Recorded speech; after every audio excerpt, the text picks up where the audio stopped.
Good afternoon, everyone. I'm Neil Love from Research to Practice, and welcome to Practical Perspectives. As today, our faculty is going to talk about the management of HER2-positive gastrointestinal cancers.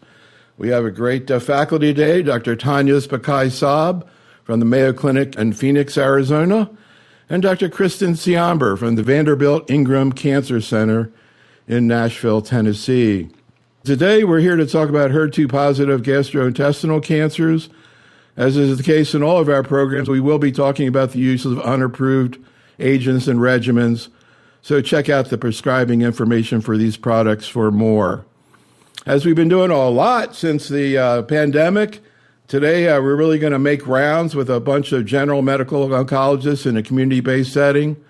I sit down with these docs, and in an hour, hour and a half, they go through cases everywhere from CLL to myeloma to bladder cancer, but also for this, we got some interesting cases of HER2-positive GI cancers and a lot of interesting questions they want to hear the faculty discuss.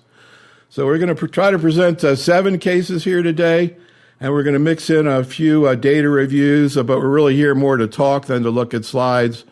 Really, we're here to make rounds. And kind of before we start seeing patients, I just want to take a deep breath and talk about something that seems kind of basic, but I don't know. We just spent a half an hour getting ready to talking about the complexities of HER2 status. I just want to kind of bring up the background. You know, we know that about 30% of our audience has been in oncology less than 10 years.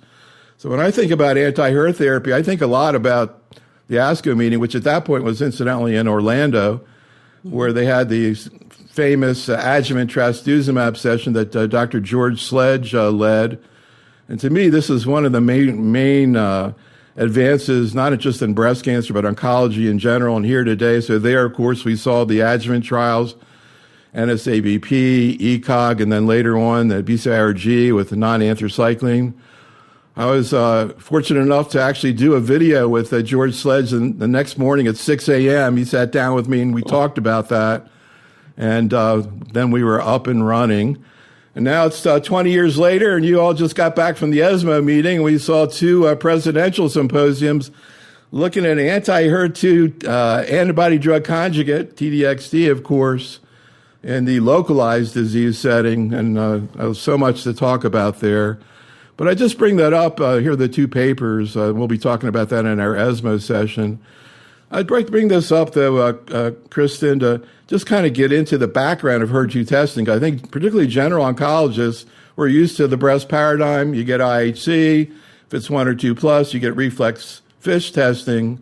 But then we saw it going out into different cancers. We're talking about GI, GU, a number of different, with a pan-tumor indication for TDXD. All of a sudden, a lot of different subspecialties are getting involved with this. And it may be basic, Kristen, but to me, I think I personally can benefit by you kind of straightening us out. This is a great slide from Dr. Ellis, looking at really the 3 main types of assays that are done in this situation: IHC, FISH or ISH, and NGS.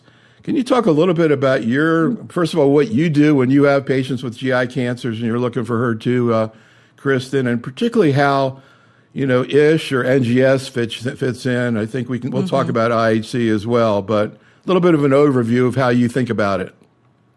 Sure. Yeah. And this is an important question because what you look for is what you're going to find, right? So especially when you're thinking about the tumor agnostic approvals these days, it's important to think about these targets in all of your patients.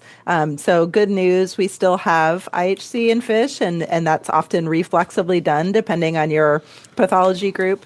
And I think that's very helpful, particularly in many GI cancers. And then we have NGS, where we can really identify the amplification or overexpression of ERBB2. So I often use them in concert, and sometimes I'll have the reflexive testing of the IHC, but then I'll also have NGS, and I can kind of correlate. I can ask for copy number for the amplification on NGS, but it's nice to have so many options to look for this target.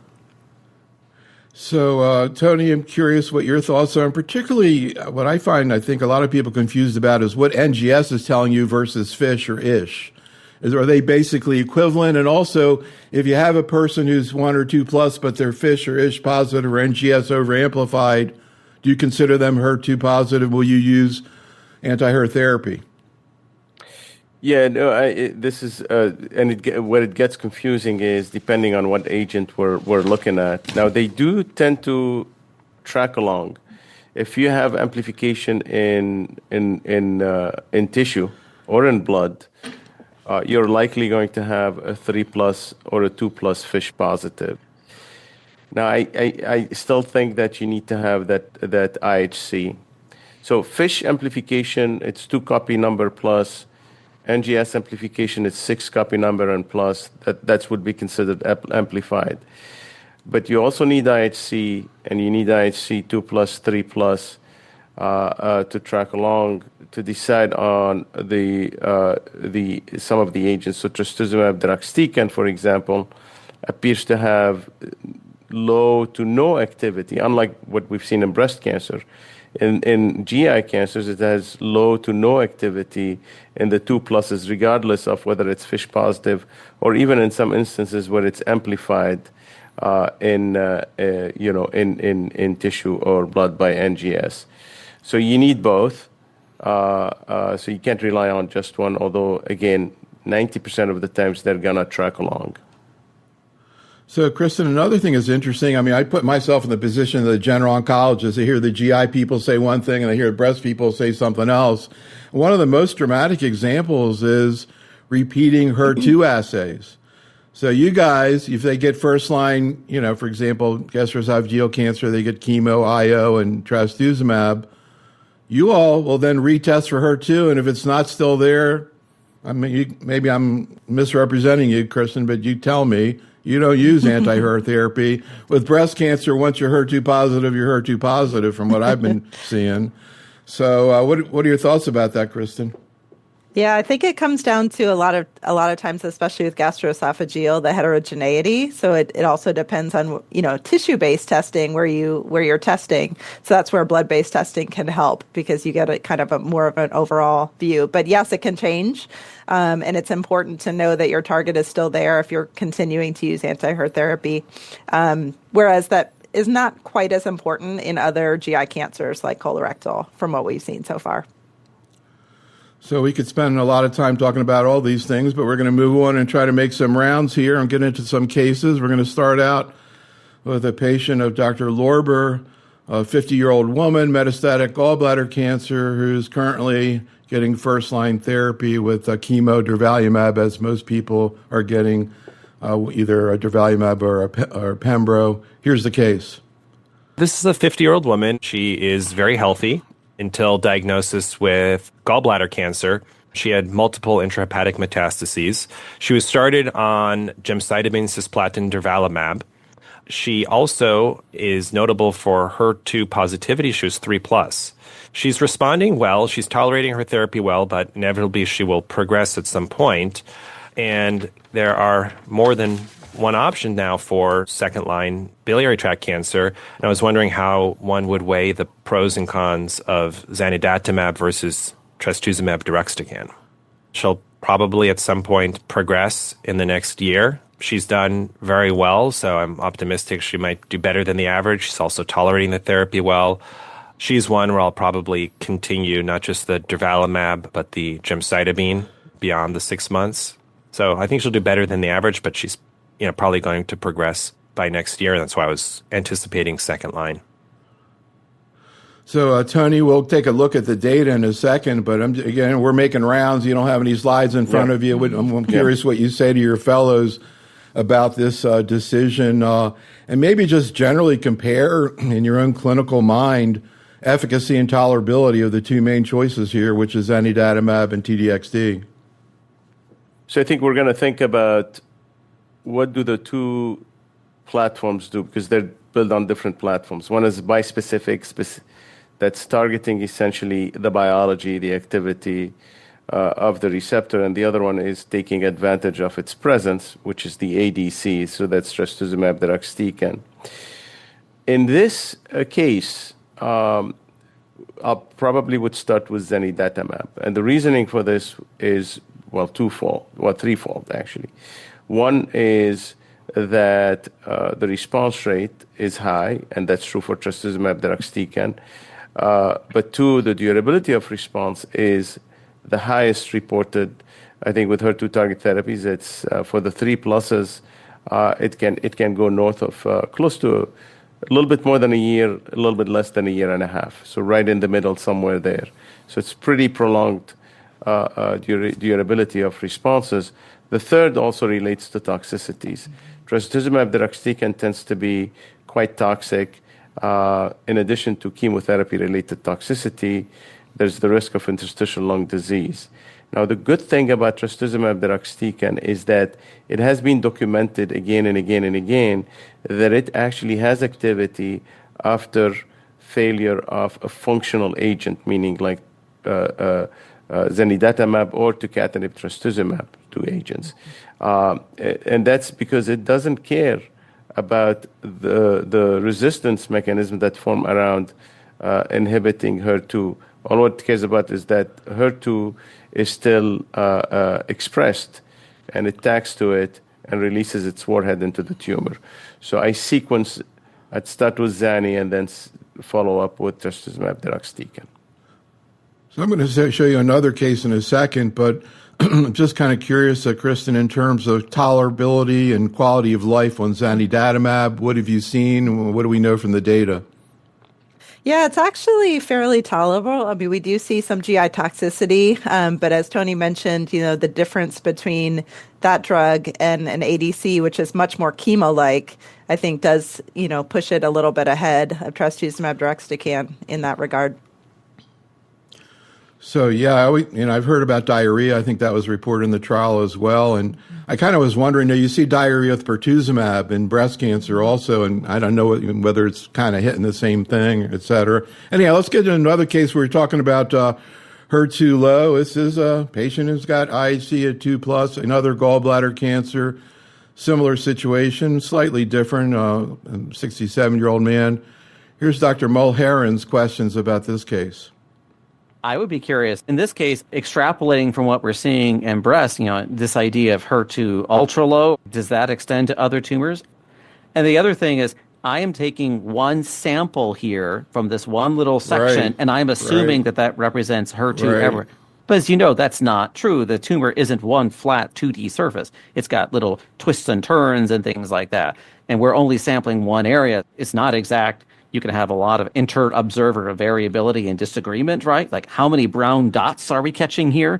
What if you find amplification? Are you going to respond? If he progressed on frontline Pembro chemo, now, you've got two drugs. There are more patients in the zanidatamab trial than there were in the BTC subset of DESTINY-PanTumor02. How do you select between those? What is the toxicity profile? How are those different?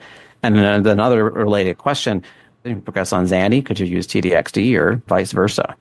Everyone is, I think, pretty familiar with TDXD if you treat in solid tumor oncology now, but hardly anyone's used zanidatamab.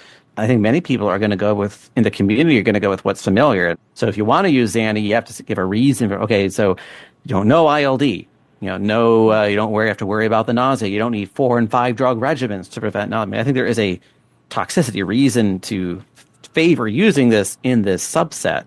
It's just not as many people know about it.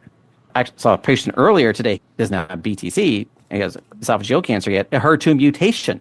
What does that mean? You don't have a tumor agnostic approval for TDXD for there. So a lot to unpack there, Kristen.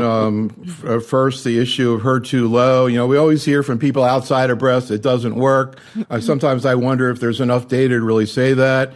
You can understand, people run out of options pretty quickly. And when you see the kind of responses you see with these drugs, you can understand why people are, so interested in the possibility. In breast cancer, they try to find a little bit of HER2 so they can try TDXD because these people really respond. So again, Kristen, how comfortable do you feel that it cannot be used in HER2 low? And what about his questioning about sequencing? Do you see responses to TDXD after Zani and vice versa?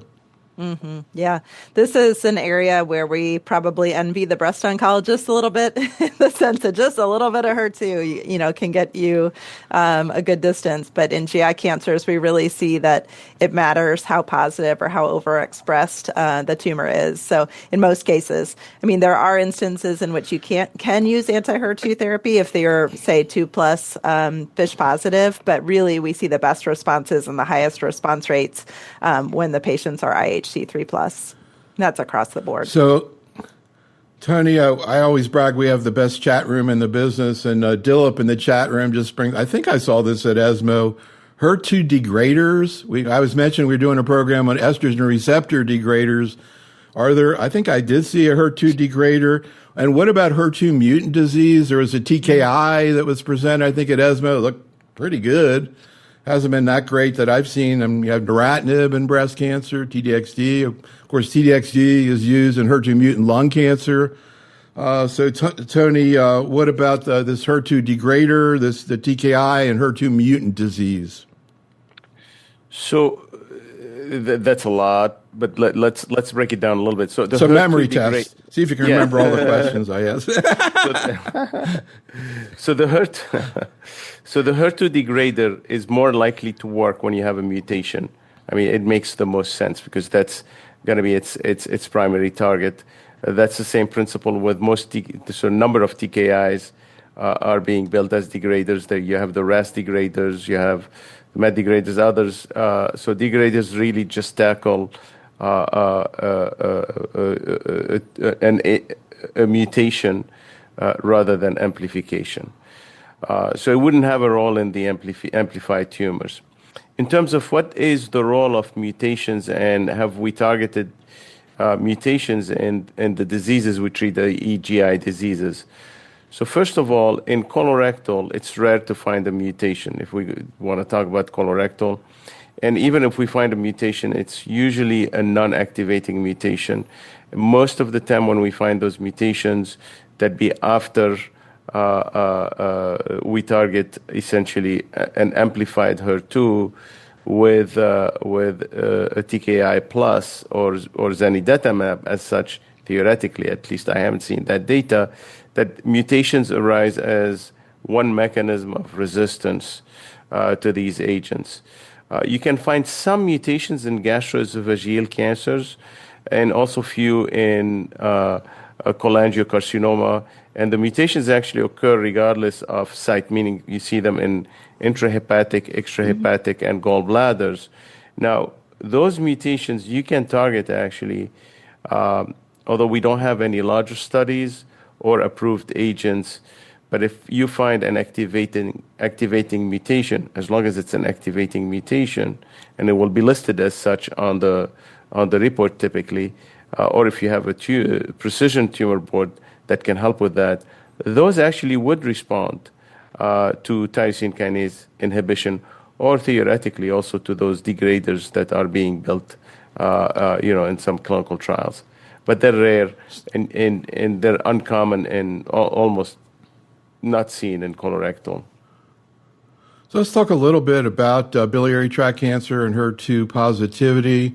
We know that biliary tract, we call it the new non-small cell lung cancer because there are so many targetable genomic alterations, including HER2. Also, we see different rates of HER2 positivity, Kristen, in different locations. The gallbladder cancer being interesting. Anything you want to say about that in terms of where you see that? Also, when you look at biliary, it's more common. You see a lot of HER2 positivity, at least relatively, in biliary. We'll get to zanidatamab in a second. Anything you would say, though, about distribution in terms of where the BTC is? Yeah, definitely. And we definitely see that difference according to whether it's intrahepatic, tend to see more FGFR and IDH mutations and FGFR fusions, and then the extrahepatic and gallbladder tends to be a lot more HER2. Now that we're profiling everyone, it seems to not matter as much, but you definitely see that pattern, and so you can sort of expect or anticipate that you might have a particular target based on the location of the tumor.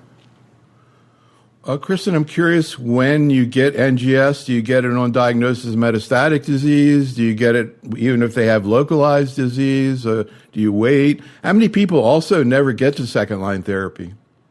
It's a great question. I tend to get it as early as possible, as early as I can, because it does help you to make a plan. And nowadays, there are many trials in the first line setting that are incorporating targeted agents. So you really need that information early on. And even if you're not enrolling a patient on a trial, having that information so that you can plan for next line of therapy is really important.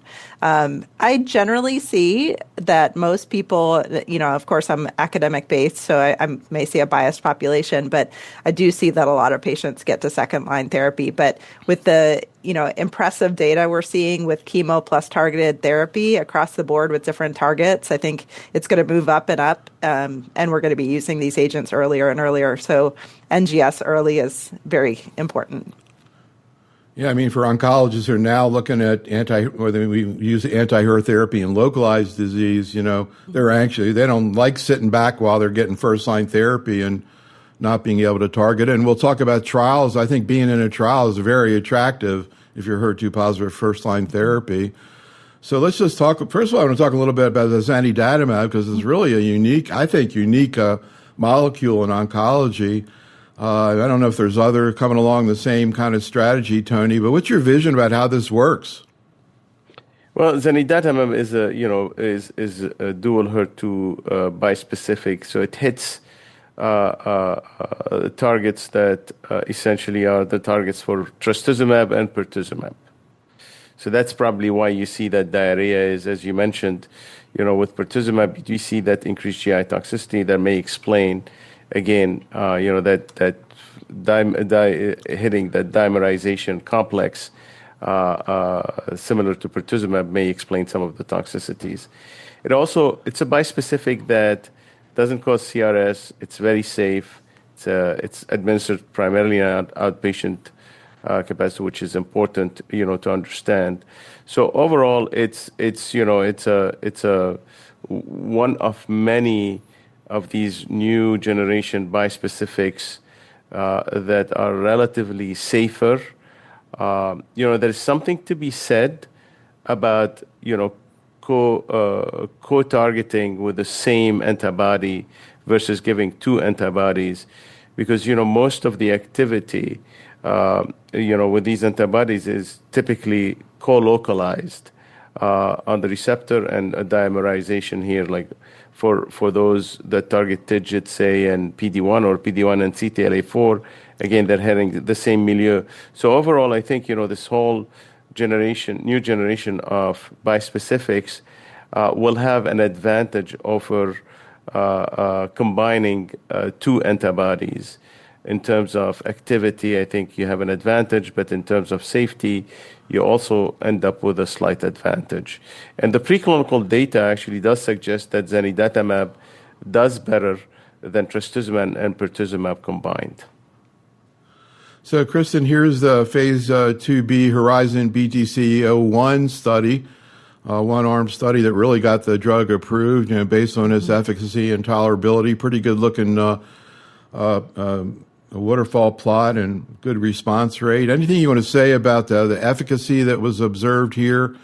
Also, a correlation with IHC status that we were just talking about before, and safety issues. And again, you can see GI up there, but also infusion reactions. So you want to comment what was seen in this study, Kristen? Yeah, so this was a study that looked at different parts, looked at IHC 3+ or 2+ FISH positive, and we did see an improvement, more benefit to the patients who were 3+.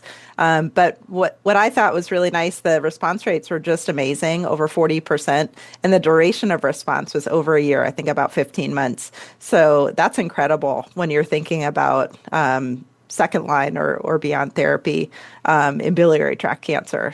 Tony, anything you want to say about this ongoing Horizon BTC 302 study?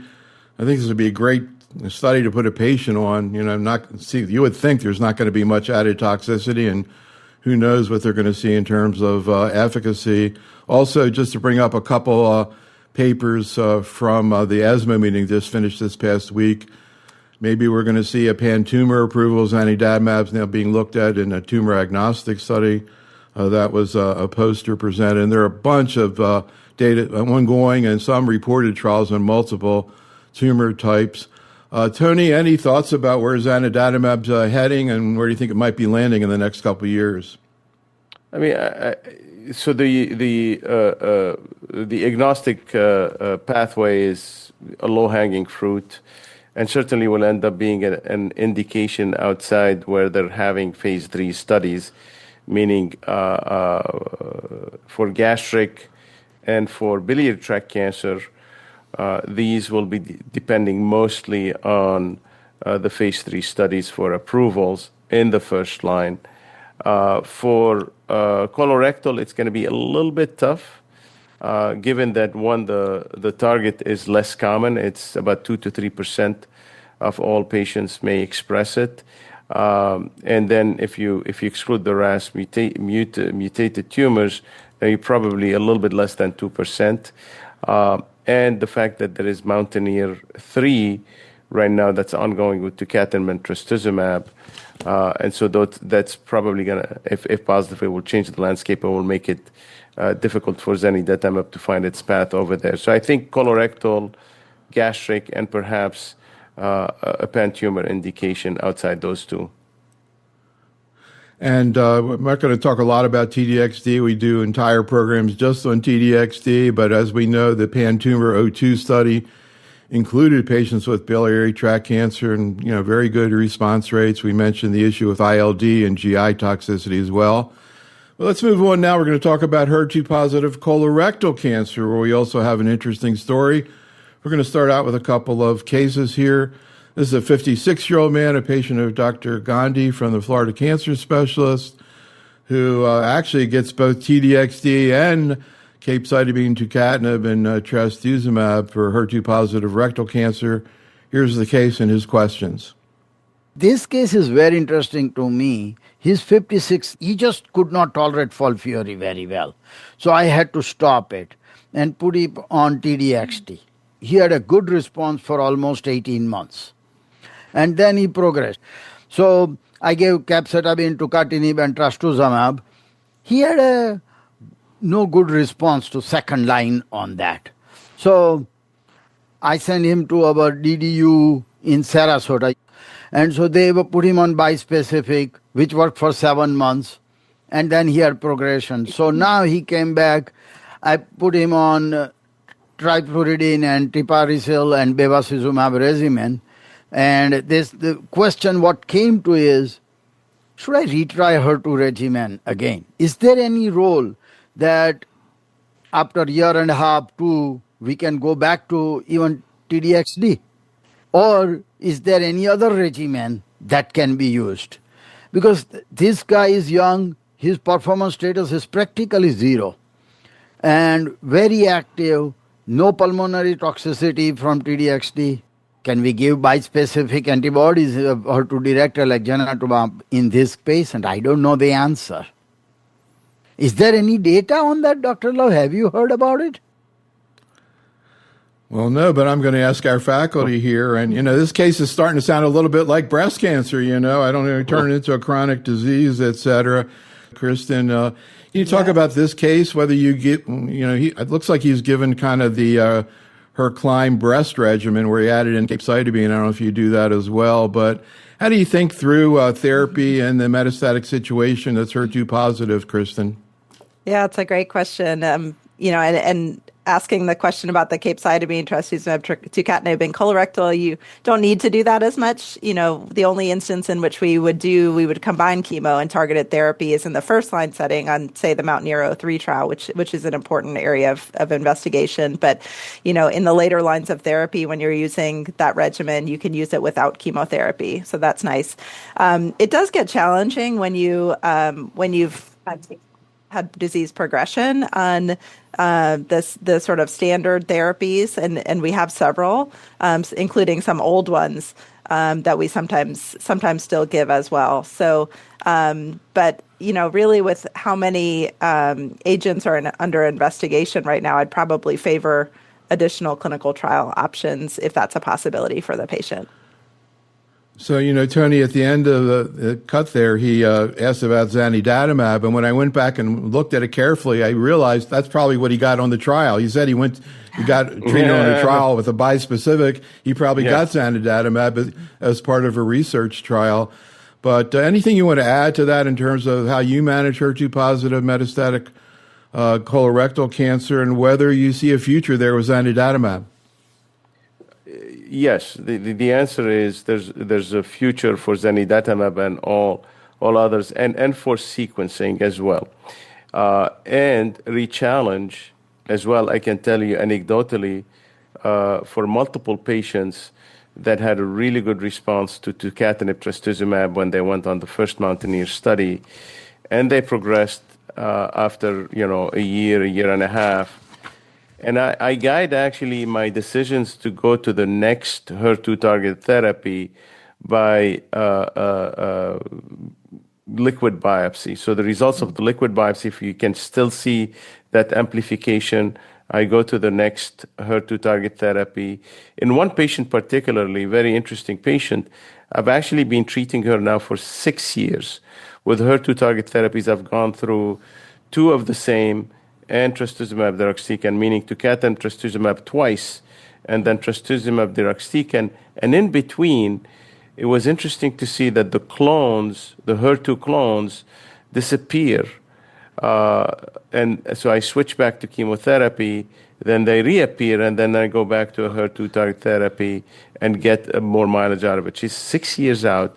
Her last treatment right now is back on trastuzumab tucatinib. She's doing great. And probably, if I have access to zanidatamab, that'd be a next step for her. So, Kristen, I want to show you another case of metastatic HER2-positive disease. This is a patient of Dr. Gupta, a 62-year-old woman with HER2-positive rectal adenocarcinoma. This is a 62-year-old, very nice woman who was diagnosed with metastatic rectal cancer about a year ago. On the MRI, she had extensive adenopathy in the retroperitoneum, pelvic, external iliac adenopathy. We did a diverting colostomy on her. Very high CEA of almost 638. So I see she had disease progression after 2 lines of chemotherapy. Then what happened? At that point, I switched her to trastuzumab deruxtecan because she was HER2 positive. She tolerated it very well. She did have a little bit of GI symptoms, but the first CT scan that we did showed that she has increasing pleural effusion, increasing CEA. She's not feeling so good, so I am actually going to see her next week that she is having progression of disease.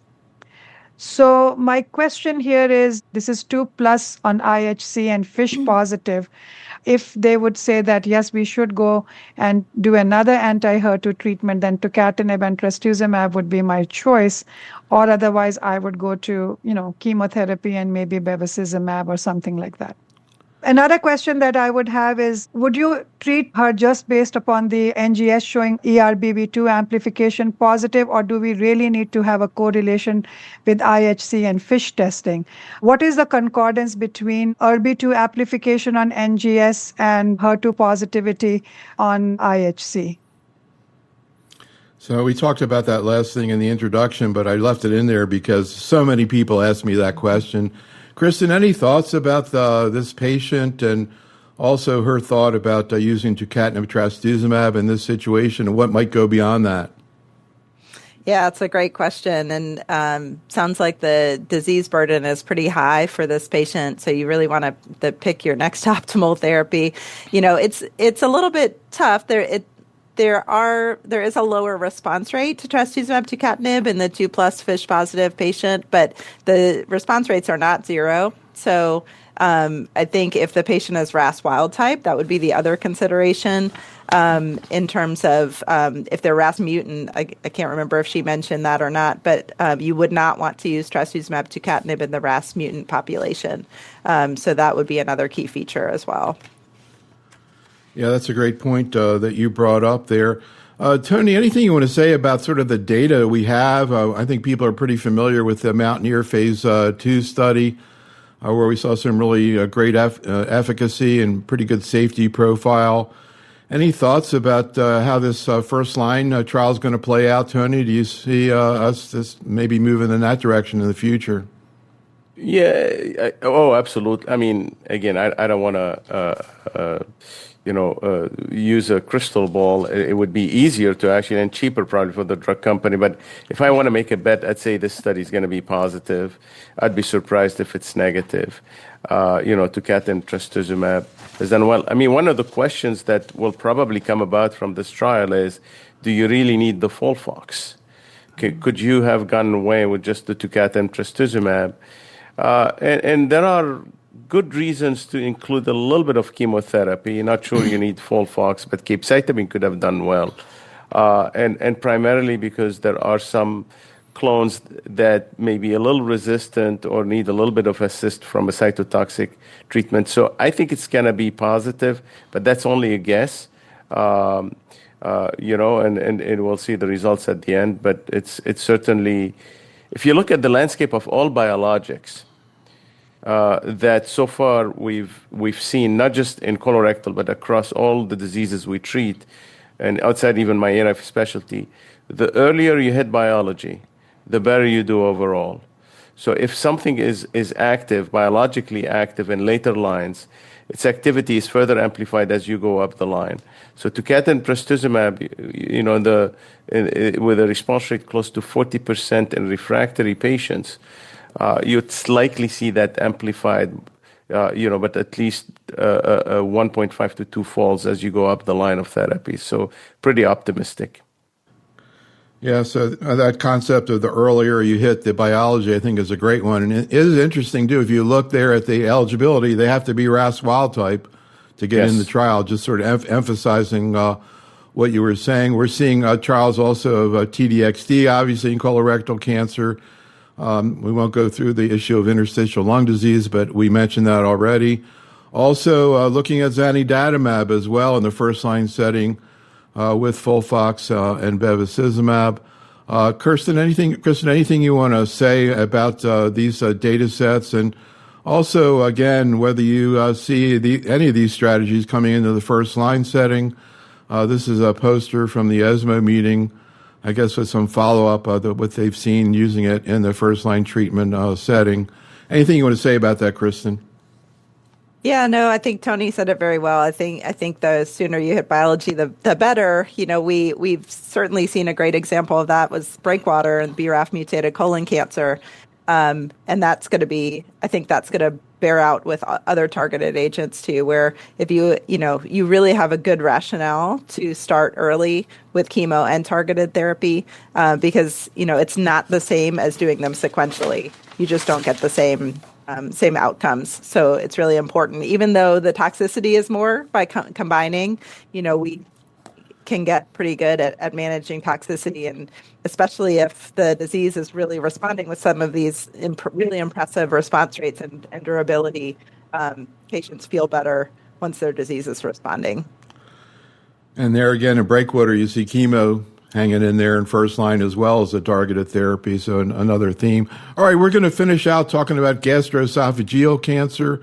That's HER2 positive. We have 3 really great cases, beginning with Dr. Pelez, who has a 55-year-old man who starts out as a GE junction adenocarcinoma, that's HER2 positive, gets FOLFOX trastuzumab without pembrolizumab, and not only has a CR, but has negative ctDNA testing. We won't get into Tony's discussion from the ESMO meeting about ctDNA in the adjuvant setting, but I recommend you all check out that presentation and Tony's discussion. This patient was repeatedly ctDNA negative with metastatic disease. Here's Dr. Pelez. This is a 55-year-old gentleman, otherwise completely healthy, in great shape. Presented initially to the emergency room with weakness and melena. His hemoglobin was 4.2 grams per deciliter. He had an upper endoscopy that revealed a large fungating, ulcerating mass that was oozing and bleeding at the GE junction gastric cardia region.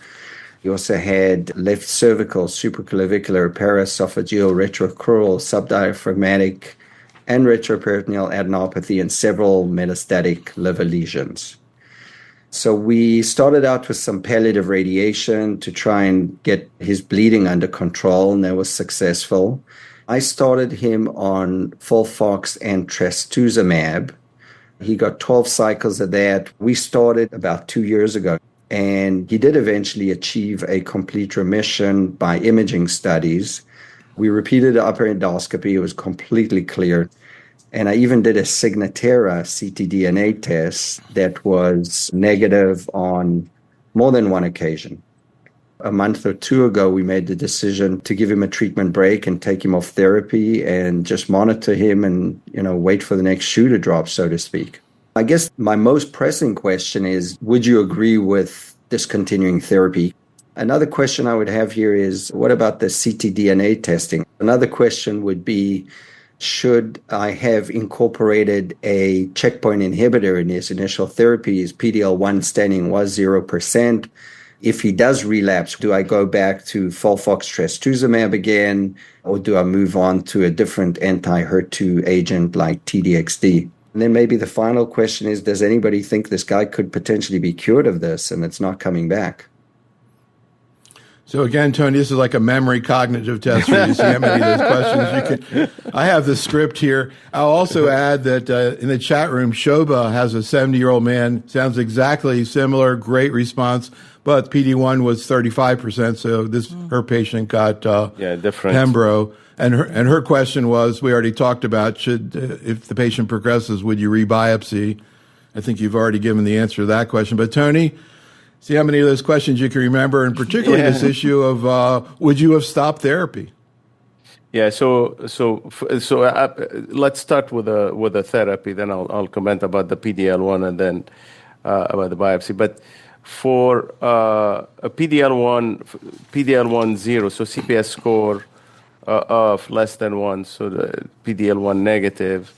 There is a likely detriment, actually, with adding pembrolizumab to trastuzumab. So I would not add pembrolizumab in this situation, and the patient will do well just with FOLFOX trastuzumab. Now, I actually get a little bit nervous about stopping the biologic in this disease. And then to jump to the last question about, can we ever cure a patient like that? The answer is no. Now, I've had patients who went for remission for years, but I kept the trastuzumab going. It's relatively innocuous. They do it in breast, they do it in other diseases. I actually suggest that you continue with the trastuzumab. Now, when it comes to the ctDNA testing, it gets tricky. Not having one positive prior to starting treatment makes it very difficult to interpret what the negative means, especially in the presence of CR. So that's, assuming a post-test probability that it's going to be negative anyways, but a pre-test probability of, a question mark because of the level of sensitivity of these tests remains, relatively hovering around 50-60% at a single point, which means, you could be seeing some false negatives. I'm not sure how to interpret ctDNA in this setting. So to summarize, continue trastuzumab, no for pembrolizumab, and I'm not sure what the value of the MRD testing is. And I think I passed most of the cognitive tests. Yeah, I think you got it there. So, Kristen, this is now we go to Graduate School of Biomarker Oncology, because now we've got Claudin 18.2 plus HER2 positivity. Here's a 62-year-old man as a patient of Dr. Apuri. My question for the experts is, how do they handle a patient who comes in for second-line therapy, has Claudin 95% positive, but still has a HER2 IHC of 2 or FISH positive? My second question is, from their experience, have they seen that there is any benefit of zolbetuximab in the setting of HER2 positive, 2+ or FISH positive disease? Most of these patients are presenting already with a significant weight loss. The second thing that is big with the trastuzumab deruxtecan that I have seen is nausea, loss of appetite. So, it's always a challenge from a side effect profile versus efficacy. In our patients, when we treat them, they do get a short-acting and a long-acting antiemetic. In this gentleman particularly, I have also tried olanzapine to prevent weight loss and to improve his symptoms. He's done relatively well, but unfortunately, that has not translated to weight gain per se. And I'm curious, have you used zolbetuximab? No, I Yes. have not. Any questions about that? I'm curious to know of the anti-emetic regimen. I know it is very highly emetogenic. So I would like to know how the experts handle these patients, any upfront prophylactic treatment that they do to prevent the nausea, not only just what we use per our protocols, but anything prophylactically that they would do in these patients. So, Kristen, we could spend a long time talking about Claudin and zolbetuximab, particularly the GI issues, which I hear some pretty interesting stories. But any experience with HER2-positive, Claudin-positive patients, and how do you think it through if you know from the beginning? How do you think it through, like in this situation, second line? Right. Yeah, it's really tricky, and we're seeing more and more biomarker overlap, particularly with Claudin 18.2, because it is relatively common as opposed to HER2, which is a little less common. Now, if I remember correctly, my own cognitive test, I think she said it was 2 plus FISH positive. So in that case, if this had been first line, I might actually have preferred the zolbetuximab chemo option. But in the second line, depending on what was given first line, if it was anti-HER2, then I do often rebiopsy to see if that HER2 expression is still there. So there's a lot of nuance there. She was also talking about the toxicity of, say, trastuzumab deruxtecan and the GI toxicity, but obviously zolbetuximab has a lot of GI toxicity too. So when we think about giving that, we are really careful about the pre-medications and usually at least triplet or quadruple therapy with, say, aprepitant or the equivalent, ondansetron and the equivalent, dexamethasone, and even olanzapine at times. So it's really important to get a hold of that nausea right from the beginning, and then sometimes even having to temporarily hold the infusion or slowing it down will help as well. So, Tony, we have one more case that I'm really curious what your thoughts are. Before we get into that, just to take a quick perusal through some of the relative data. Originally, the triplet was approved with PD-1/0, and then when they looked at some more data, they found that it really wasn't beneficial. And then this March, they changed the approval requiring HER2 positivity. I think most people are familiar with the Keynote study as this patient got treated with. Also, in terms of TDXD, that's been out there for a while in terms of second-line therapy, very effective compared here to other standard second-line therapy with RAM with taxane. Any thoughts, anything you want to say about that? And also, what do we know, again, about zanidatamab, particularly the tolerability and the efficacy, what you described, particularly with biliary tract cancer? These people run out of options pretty quickly. There are phase 2 data available right now, combining it with chemotherapy. As you would imagine, it seems to be well tolerated. Without a control arm, it's kind of hard to say, but looks pretty good to me. But I don't know, what are your thoughts in general about where things are heading with gastroesophageal HER2-positive disease, Tony? Yeah, no, I think that zanidatamab will have a role. I don't know if you remember that this is an older study, Jacob, which looked at trastuzumab, pertuzumab with chemo in first line. And it was actually clinically positive, but statistically negative because they essentially, messed up a little bit on the design. But that actually tells me that zanidatamab, which already is showing significant activity, will probably end up having a role in gastroesophageal cancer in this subgroup. What gets tricky is that what do you do then with pembrolizumab plus zani? We're adding a lot of antibodies, a bispecific and an antibody, and is that going to be relatively tolerable? And then the cost issue comes in. But I think that the future for those patients who are PD-L1 positive, HER2 positive, with considering adding a lot of these options, is certainly and likely to move the needle. I'd say trastuzumab deruxtecan at the dose from Destiny Gastric 04 of 6.4 mg per kg is tough. That dose in colorectal cancer does not exist anymore. It was replaced by the 5.4 from Destiny CRC 02, which has less toxicities. And in my actual practice, I use the 5.4 and not the 6.4. So I wouldn't use the Destiny Gastric 04 in practice. And here we see the Horizon GEA-01 phase 3 study looking at Zani plus chemotherapy plus or minus tislelizumab, another PD-1 inhibitor. Also, we're seeing more data with the Mountaineer effort looking at tucatinib, trastuzumab. I actually want to go back and do one more case because I think it really brings up an interesting and an important point that we talk about all the time. We've done entire programs just on CNS issues and HER2-positive breast cancer. I was curious whether people see it in GI cancers. Well, here it is. Dr. Rudolph has a 61-year-old man who's got an isolated brain met.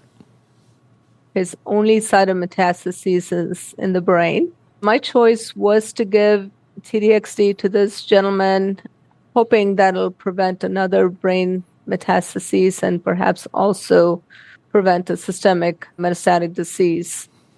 And with that in mind, I really wanted to see what would the experts do? Would they have also given him systemic therapy with TDXD to prevent both systemic and intracranial recurrence? And if so, how long would you continue TDXD?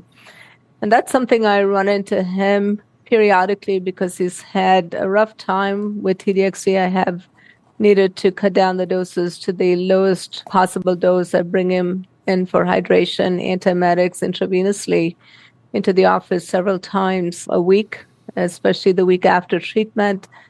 He is quite okay with continuing treatment indefinitely or as long as needed, particularly after his second recurrence. But I always have to stop and think how long we're going to continue this for him.